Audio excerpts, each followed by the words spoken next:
भारत के superstar para athletes ने कर दिया कमाल, बन गए मिसाल। और टोक्यो में इन सभी की गरज ने, इन सभी की कामयाबी की गरज को पूरी दुनिया ने सुना। एक और बार जोरदार तालियों के साथ शुक्रिया दें इन सभी एथलीट्स का। 2016 तक भारतीय पैरालंपिक्स इतिहास में कुल मिलाकर आए थे 12 मेडल, लेकिन 5 साल बाद टोक्यो 2020 पैरालंपिक्स में भारत को मिले 5 गोल्ड, 8 सिल्वर और 6 ब्रॉन्ज मेडल, कुल मिलाकर 19 मेडल्स। ये सपना नहीं, ये हकीकत है। और आज वो अवसर है जब भारत के 125 करोड़ नागरिकों की ओर से हम सब इन एथलीट्स का, इन मेडल विनर्स का, आप सभी एथलीट्स का शुक्रिया अदा करें। शुक्रिया अदा करें आपके परिवार का, आपके कोचेस का, आपके सपोर्ट स्टाफ का, कि उन सभी की मेहनत रंग लाई और भारत का नाम दुनिया भर में रोशन हुआ। भारत के यशस्वी प्रधानमंत्री श्री नरेंद्र मोदी जी का एक विजन है कि भारत को एक सुपर स्पोर्टिंग नेशन बनाए, और उस विजन को साकार करने के लिए भारत के यंग और dynamic minister of sports and youth affairs Shri Anurag Singh Thakur का मिशन अब एक ऐसी तेज रफ्तार पकड़ चुका है जिसे दुनिया की कोई ताकत नहीं रोक सकती। और आज इस खास कार्यक्रम में हम अभिवादन करेंगे, धन्यवाद करेंगे हमारे सभी मेडल विनर्स का, हमारे सभी एथलीट्स का। और इस कार्यक्रम के लिए मौजूद मंच पर हमारे सभी गणमान्य अतिथियों का स्वागत। सबसे पहले minister of sports and youth affairs Shri Anurag Singh Thakur, honourable minister of law and justice Shri Kiran Rijiju, honourable minister of state youth affairs and sports Shri Nisith Pramanik, साथ ही Shri Avinash Rai Khanna, chief patron Paralympics committee of India. उनके साथ भारतीय पैरालंपिक्स की super legend doctor Deepa Malik, president Paralympics committee of India. साथ ही Shri Gurusharan Singh, secretary general Paralympics committee of India.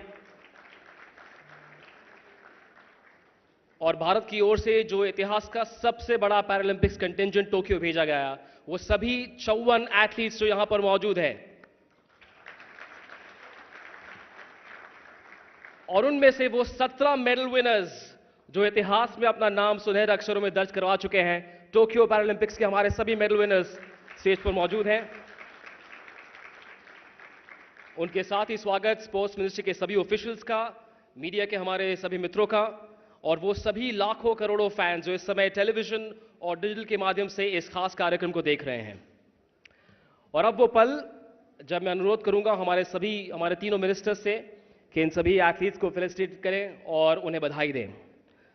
शुरुआत करेंगे उस एथलीट के साथ जिन्होंने अपने बड़े भाई को हराने के लक्ष्य के साथ बैडमिंटन खेलना शुरू किया और अपने सफर में जीते 3 वर्ल्ड चैंपियनशिप टाइटल, और टोक्यो पैरालंपिक्स में सिंगल्स बैडमिंटन में भारत को दिलाया ब्रॉन्ज मेडल 31 वर्षीय मनोज सरकार।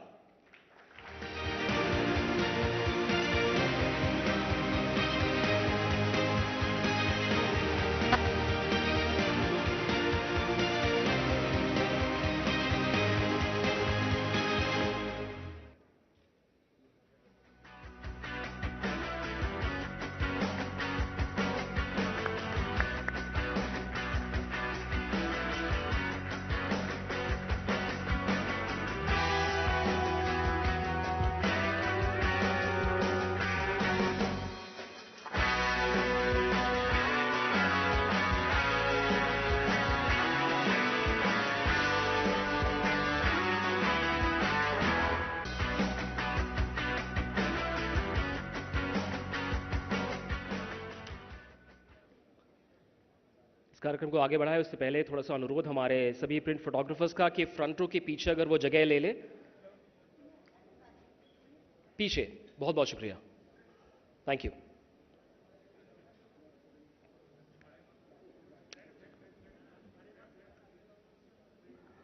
अब बात उनकी जिन्हें लोग प्यार से हरीशचंद्र के नाम से भी जानते हैं। इन्होंने जैवलिन की दुनिया में शुरुआत की 2012 में।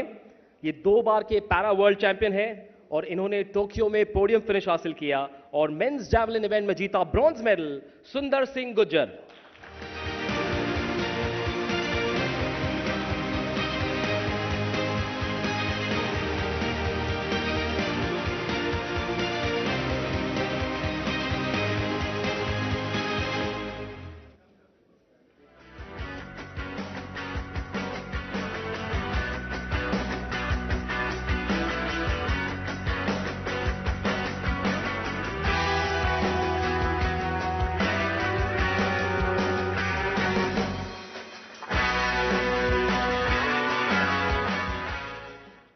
और अब बात उस एथलीट की जिनका बचपन दार्जिलिंग में बीता, ये दिल्ली में भी कुछ साल रहे, लेकिन पिछले 4 साढ़े 4 साल इन्होंने अकेले यूक्रेन में बिताए।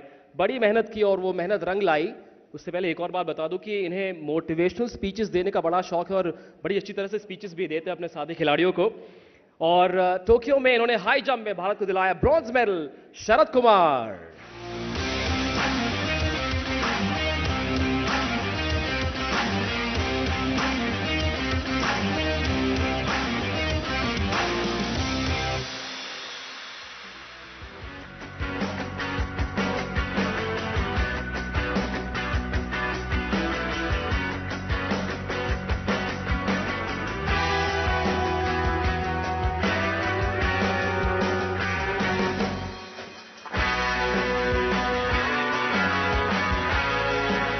शरद, मोटिवेशनल कुछ तो सुनना चाहिए। बिल्कुल बिल्कुल सर, क्यों नहीं।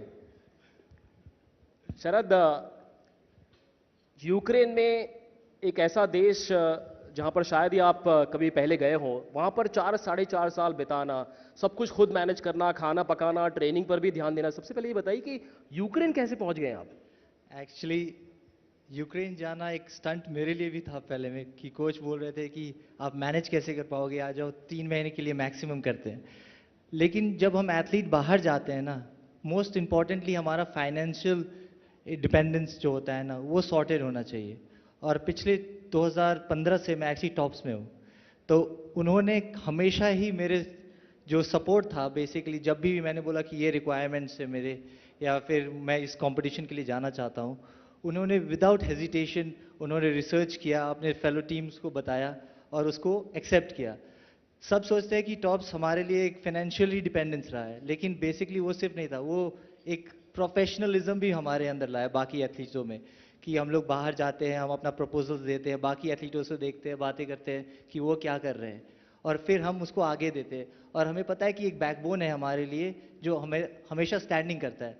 और जब हम यूक्रेन गए, जो एक्चुअली बेसिकली -35 है, वहाँ पे इंग्लिश में कोई नहीं बातें करता, फ्रेंड्स हमारा टीवी ही बन जाता है। फिर भी उसमें हम लोग ट्रेनिंग किए। मेरे साथ एक और एथलीट था, रामपाल भी थे। हम लोग बहुत एक ही चीज़ जानते थे, मोनोटोनस हो गया था एक्चुअली, कि ट्रेनिंग करो वापस जाओ, ट्रेनिंग करो वापस जाओ, लेकिन एक ही लक्ष्य था कि मेन टोक्यो में ही मेडल जीतना है। हम लोग मेडल लाए हैं, वर्ल्ड चैंपियनशिप में भी मेडल लाए, एशियन गेम में भी लाए, लेकिन मेन चीज़ ये रहा कि टॉप्स हमें टारगेट ओलंपिक पोडियम स्कीम था, उन्होंने मेरे लिए शायद टारगेट ओलंपिक ही डाला और टोक्यो में ही मेडल लाया। क्या बात है। और देखिए, मैंने मोटिवेशनल स्पीचेस की बात की, मैंने सुना आपने पोडियम पर जाकर अमेरिकन मेडल विनर को कुछ कहा था उनके कानों में, आप फुसफुसाए थे कुछ, क्या थी वो बात? एक्चुअली जब हम मेडल कलेक्शन करने जाते हैं तो हम लोग को पहले बैठाया जाता है, तो मैंने पूछा उससे कि क्या तुम्हारे प्रेसिडेंट ने तुम्हें कॉल किया क्या? तो वो हैरान हो गया, बोला कि क्यों? मैंने बोला, मैंने अपना वीडियो दिखाया, मतलब ये देखो हमारे प्राइम मिनिस्टर ने हमें फोन पे बात क्या किया। बात है। वो बोला कि इससे बड़ी बात नहीं हो सकती, शायद मेडल भी इतना बड़ी बात नहीं है कि जो तुम्हारे लीडर ऑफ स्टेट तुम्हें फोन करके ये बात बता रहे। चलिए, आखिरी सवाल, क्योंकि आप मोटिवेशनल स्पीचेस के एक्सपर्ट हैं और पूरा देश इस समय आपको देख रहा है, तो जो युवा एथलीट्स हैं उन्हें आप क्या कहना चाहेंगे? कि अपने पैशन पे फोकस रहे हम लोग। बाकी जो सपोर्ट स्टाफ है, जिस तरह अभी कंट्री फॉरवर्ड जा रही है, जो अटेंशन मिल रहे हैं हमें कॉर्पोरेट से या फिर हमें साइज से, गवर्नमेंट से, आप नोटिस में ज़रूर आओगे। बस अपना पैशन और जो मेन वर्क है ना, आप उसको नहीं भूलिए। ऑफ कोर्स थोड़ा टाइम लगता है, लेकिन उसको मत भूलिएगा। Remember the first place that you started, it was your passion, just follow that and that's how you are supposed to go ahead. Well the done. Government and everybody will look into it. Well done, thank you so much. Thank you Sharad. अब बात उस सुपर athlete की जिनके पास economics में masters degree है, वो पीएचडी भी कर रहे हैं। हरियाणा में इस मेडल विनर ने अजीत नगर में अपने खेत को टारगेट प्रैक्टिस वेन्यू में तब्दील किया। और ये अक्सर कहते हैं कि मेहनत इतनी खामोशी से करो कि सफलता शोर मचा दे, और उन्होंने वो कर दिखाया। टोक्यो में मेंस इंडिविजुअल रिकर्व इवेंट में जीता ब्रॉन्ज मेडल हरविंदर सिंह।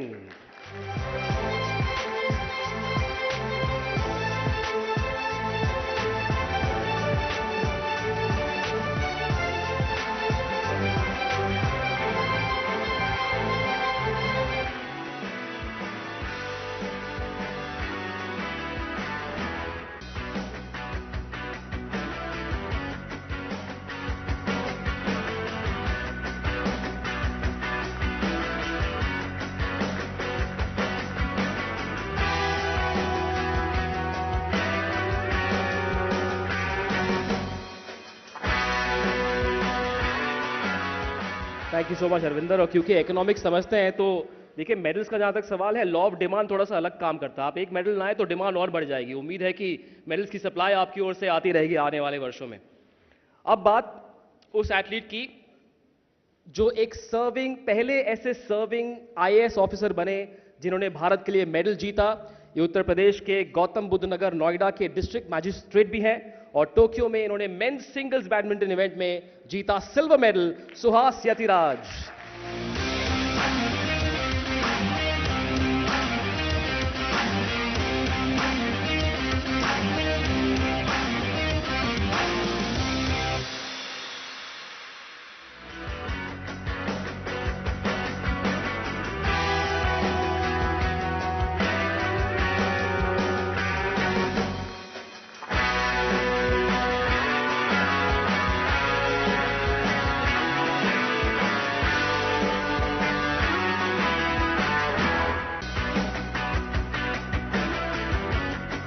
सुहास, एक छोटा सा सवाल आप जाएं उससे पहले।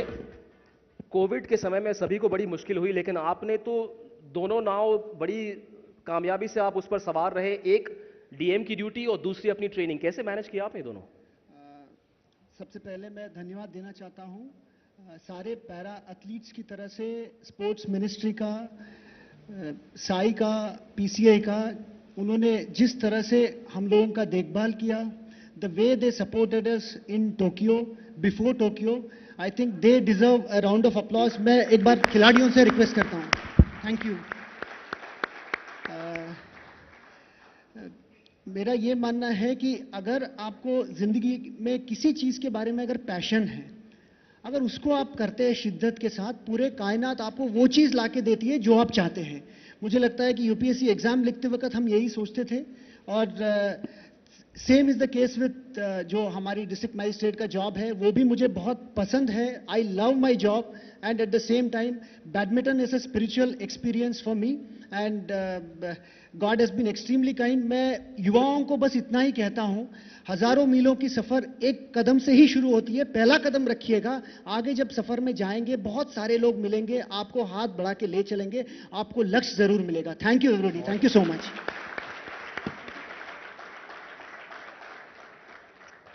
हमारे पैरालंपिक्स मेडल विनर्स की लिस्ट में एक किसान के बेटे भी हैं और बचपन से इन्हें स्पोर्ट्स का इतना जुनून है कि एक ज़माने में इन्होंने गूगल सर्च किया अपने पसंदीदा पैरा एथलीट्स के बारे में और ये भी पता किया कि पैरालंपिक्स तक पहुंचते कैसे हैं।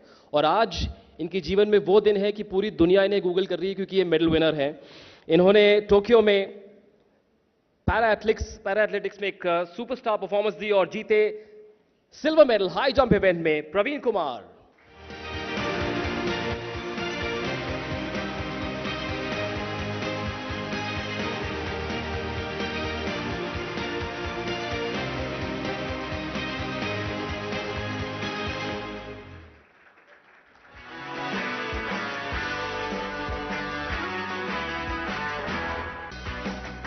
तालियां बजती रहनी चाहिए।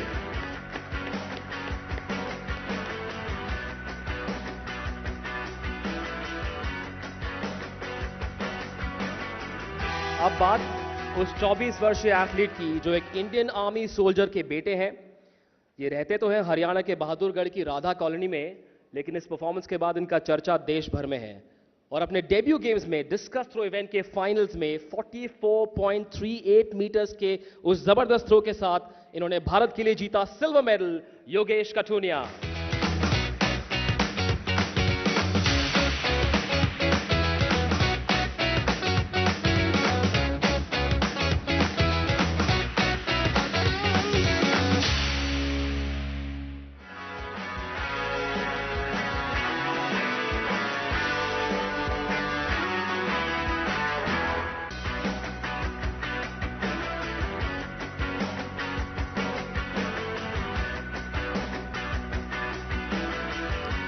और अब उस मेडलिस्ट की बारी जो हिमाचल प्रदेश के ऊना डिस्ट्रिक्ट के बदाऊं से हैं। वैसे इनके नाम का मतलब भारतीय शास्त्रीय संगीत के 7 सुरों के 7वां सुर है, यानी कि नी। और टोक्यो में इन्होंने मेंस हाई जंप इवेंट में जीता सिल्वर मेडल। निषाद कुमार।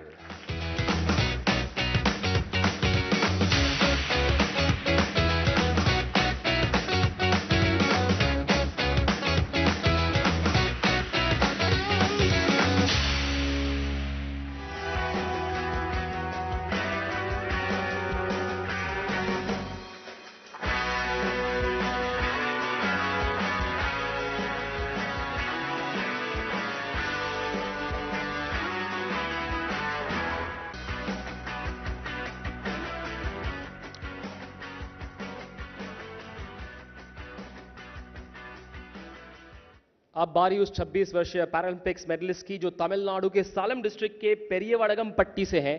इन्होंने रियो 2016 में गोल्ड मेडल जीता था और टोक्यो में मेंस हाई जंप इवेंट में हासिल किया भारत के लिए सिल्वर मेडल। मरियप्पन थंगवेलु।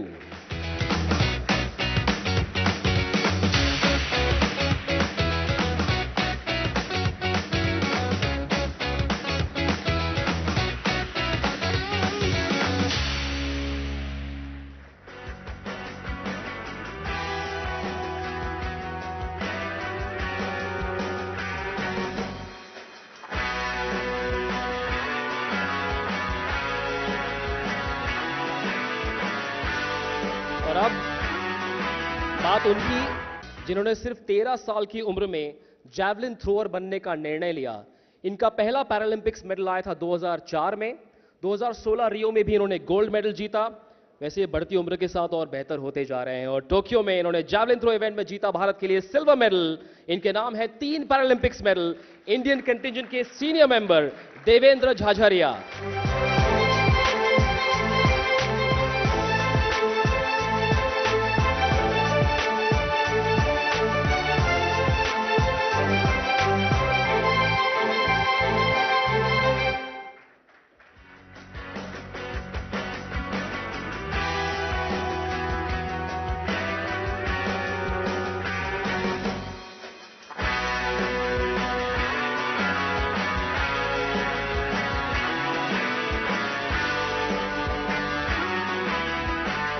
देवेंद्र, एक छोटा सा सवाल आप जाएं उससे पहले।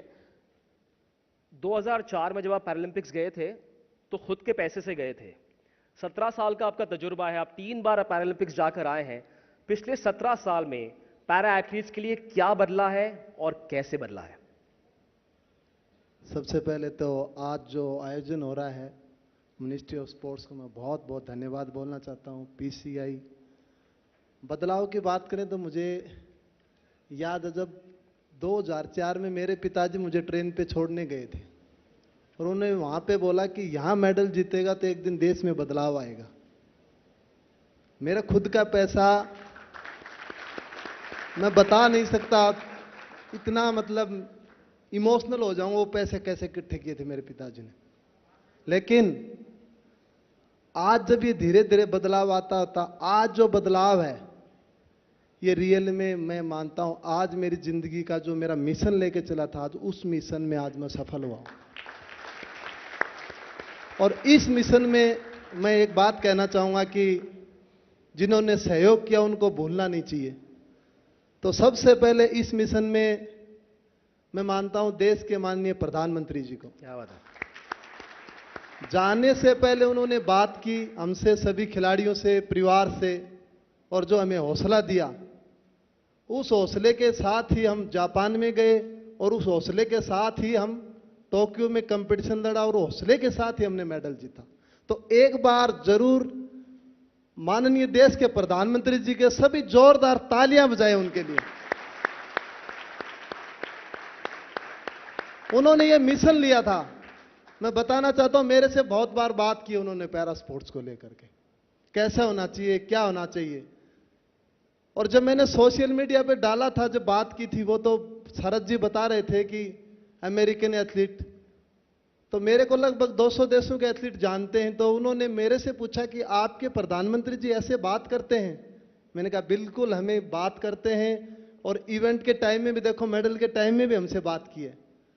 तो माननीय प्रधानमंत्री जी ने एक दुनिया को संदेश दिया कि स्पोर्ट्स पर्सन की इतनी इज्जत भी होती है।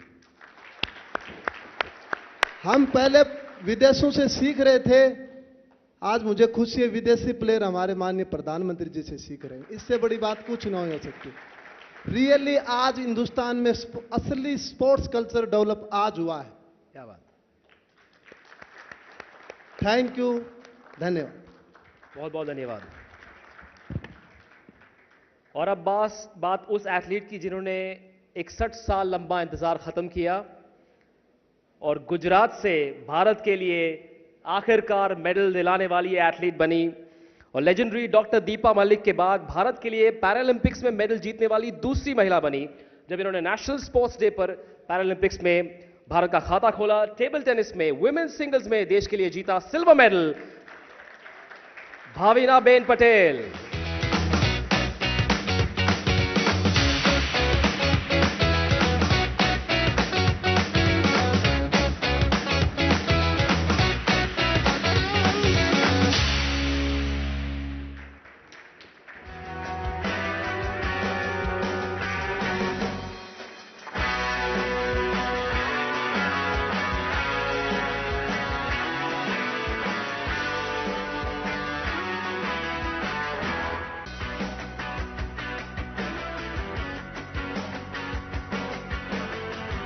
तालियां बजती रहनी चाहिए।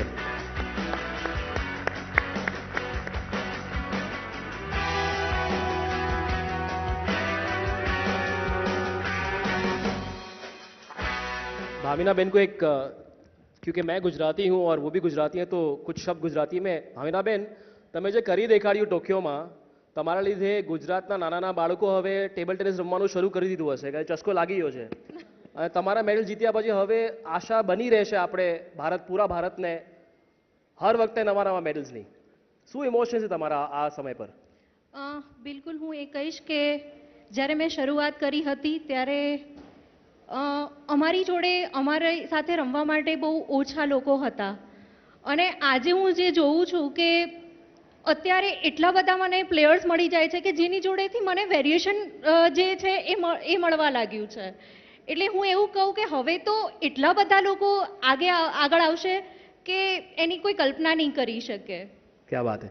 वो कह रही है कि एक समय था जब खिलाड़ी मिलते नहीं थे साथ खेलने को, लेकिन अब मामला पूरा बदल चुका है और अब जो आगे होने वाला है उसकी कल्पना करना बहुत बहुत मुश्किल है। भाविनाबेन, कुछ समय पहले अनुराग सर ने एक फोटो साझा किया था पूरे देश के साथ, जिसमें भारत के प्रधानमंत्री जी जो 11 साल पहले गुजरात के चीफ मिनिस्टर थे, वो उस फोटोग्राफ में आपके साथ थे। तो क्या तब आपने सोचा था कि 11 साल बाद एक ऐसा पल आएगा आपके जीवन में जब देश के प्रधानमंत्री खुद आपको फोन करेंगे? वो क्या इमोशन था जब मोदी जी का आपको फोन आया था? एग्जैक्टली वो ही पल का मैं वेट कर रही थी कि वो पल कब आए और मेरी सर से बात हो, क्योंकि 2010 की मैं बात करूं कि कॉमनवेल्थ गेम्स में हम लोग ट्रेनिंग के लिए जा रहे थे, लंदन ट्रेनिंग के लिए जा रहे थे और उस टाइम सर ने हमारी व्हीलचेयर पुश करके मीडिया के सामने हमें लेके गए थे और बहुत सारे ब्लेसिंग्स दिए थे और सर ने एक ही चीज़ बोली थी कि बस आप करके दिखाओ। तो वही चीज़ थी कि वो मेरे दिमाग में हमेशा से बैठ गई थी कि बस अब तो कुछ करके ही दिखाना है। क्या बात है। और आपकी तैयारी के रूप में मैं कहीं पर पढ़ रहा था कि आपने एक रोबोट का प्रबंध किया था अपने फोरहैंड पर काम करने के लिए। क्या फर्क पड़ा उस रोबोट की वजह से और किस तरह से आपने सब कुछ मैनेज किया? जब मुझे रोबोट मिला था, जो मतलब साइसेट टॉप्स डिवीजन से मुझे मिला हुआ है, वो रोबोट एडवांस रोबोट है। उसमें इतने सारे फीचर्स है कि हर दिन हर टाइम आपको एक नया स्ट्रोक मिलता है। उसमें इतना अच्छा स्पिन है, कट है, मतलब उसमें इतने सारे वेरिएशन है कि हर दिन मुझे उसे समझना पड़ता है कि हाँ मुझे अभी क्या खेलना है। तो वो रोबोट मतलब मुझे साई से मिला है, तो मैं मतलब साई को बहुत बहुत थैंक्स कहना चाहती हूँ कि जिसकी वजह से मेरी गेम में इम्प्रूवमेंट आई है और आज ये मौका भी मुझे मिला है।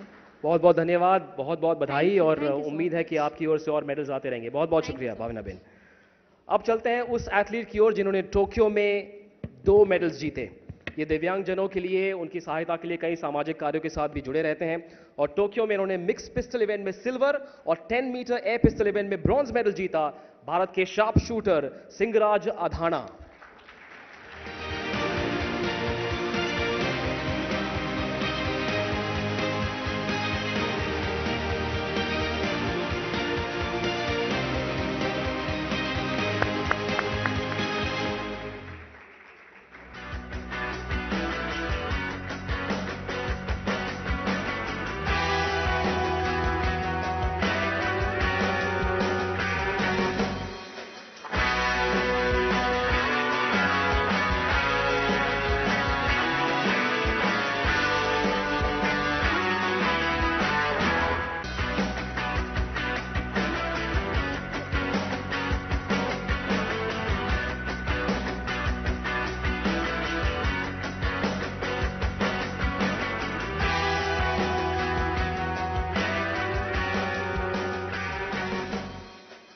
और अब बारी उस 22 वर्षीय बैडमिंटन स्टार की जो जयपुर से हैं और इन्होंने मेंस सिंगल्स बैडमिंटन के फाइनल्स में एक धमाकेदार कमबैक किया और हांगकांग के चू मैन हाई को 43 मिनट लंबे चले उस मुकाबले में पछाड़ा और भारत के लिए गोल्ड मेडल जीता कृष्णा नागर।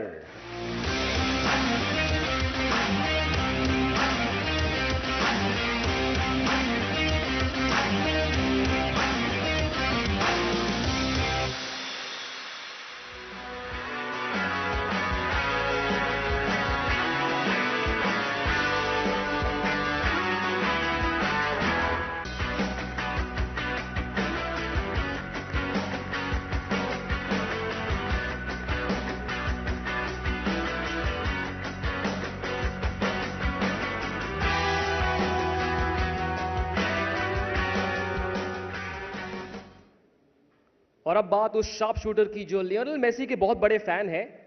ये 20 साल के हैं और इन्होंने अपने पिता श्री दिलबाग नरवाल जो एक रेसलर रह चुके हैं उनसे प्रोत्साहन पाने के बाद सिर्फ 4 साल पहले बल्लभगढ़ की 10X एकेडमी में शूटिंग की शुरुआत की और टोक्यो में इन्होंने मिक्स्ड 50 मीटर पिस्टल इवेंट में 218.1 के स्कोर के साथ एक पैरालंपिक्स रिकॉर्ड बनाया और भारत के लिए जीता गोल्ड मेडल।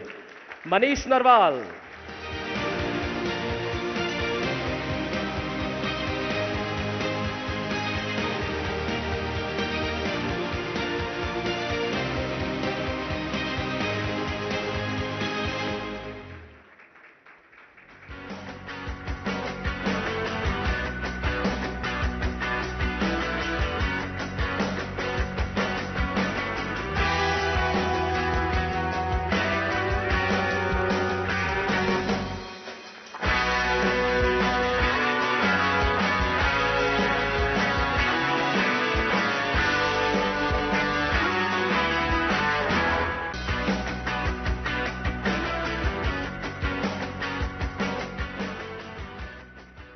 हमारे अगले मेडलिस्ट को खुद का ही वर्ल्ड रिकॉर्ड तोड़ने का बहुत शौक है। एक नहीं 3 बार वो किया इन्होंने टोक्यो में मेंस जैवलिन थ्रो इवेंट में। इन्होंने 68.55 मीटर के उस जबरदस्त थ्रो के साथ एक नए वर्ल्ड रिकॉर्ड को स्थापित किया, गोल्ड मेडल हासिल किया और ओलंपिक्स में नीरज चोपड़ा के उस जादुई गोल्डन मोमेंट को दोहराया। 22 वर्षीय world javelin superstar Sumit Antil.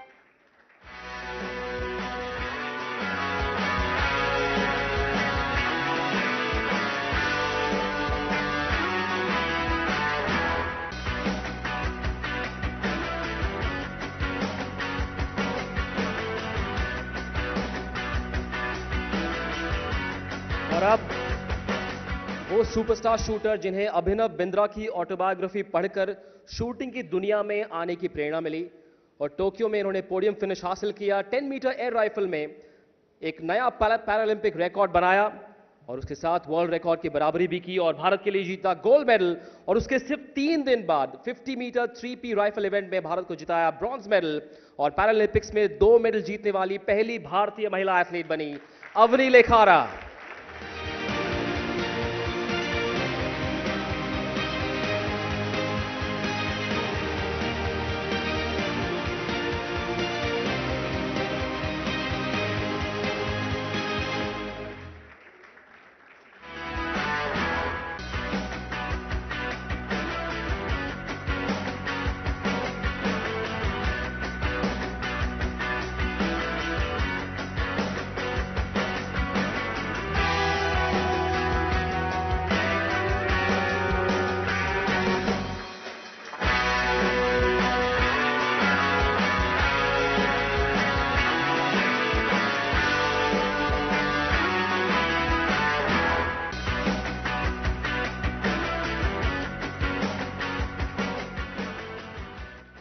Avani, आपसे एक छोटा सा सवाल। आप सिर्फ 19 साल की है और पहली भारतीय महिला पैराएथलीट बनी है जिनके नाम 2 पैरालंपिक्स मेडल हैं, एक गोल्ड एक ब्रॉन्ज। 19 साल की उम्र में इतनी बड़ी 2 उपलब्धियां, विश्वास हो रहा है? सबसे पहले तो I would like to take this opportunity to thank the government of India, SAI, PCI, and everybody who's been with me throughout to help me win these medals. Thank you so much. And it was my dream to, represent my country in the Paralympics and win medal for it. And I've been training for it since 6 years. So saying that 19 years of age and has it sunk in? It has not. I'm just so happy and so grateful for everything. But there's still a long way to go. I've just, it's just my first Paralympics. There's more to come, and hopefully I will win more medals for the country. Thank you. And I'm sure there are many more medals coming from you, Avani. Just another quick one before we move on. I've been told that you were able to install a digital computerized target at home. Was that the game changer for you, and is that what was the clincher for you to get this medal for India? Due to pandemics, all the ranges were closed throughout the country, and we were not able to practice. So we installed a digital target setup at my home, and the Sai and Tops helped me, get it, and I'm just so thankful to them because it helped me a lot when there was nothing for the training, and I was just kept going at my home with all the pandemics